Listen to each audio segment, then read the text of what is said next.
Aksident ku përfshin 3 automjete ndodhi në autostradën Lushnjë-Fier te kryqëzimi i pushimit të shoferit. Ndonë se janë përfshirë 3 automjete në këta aksident, ka patur vetëm dëme materiale dhe fatmirësisht nuk ka patur pasoja për drejtuesit e tyre. Në vend ngjarje kanë shkuar uniformat blu të qarkullimit që kanë dokumentuar ngjarjen dhe kanë ndihmuar në disiplinimin e trafikut. Ka mjaftuar vetëm ky episod që në autostradë të krijon radhë të gjata kilometrike automjetesh. Për minuta të tëra, drejtuesit e mjeteve që lëvizin në autostradë kanë pritur për të kaluar në këtë nyje kaq të rëndësishme kombëtare.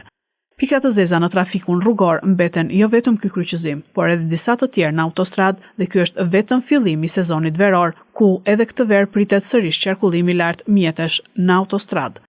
Sado masa të marrë policia e qarkullimit rrugor, e cila ka rritur intensitetin e veprimeve të saj në akset rrugore, këto do të ishin të pamjaftueshme nëse nuk shoqërohen me vëmendje të shtuar të drejtuesve të mjeteve që qarkullojnë nëpër rrugë.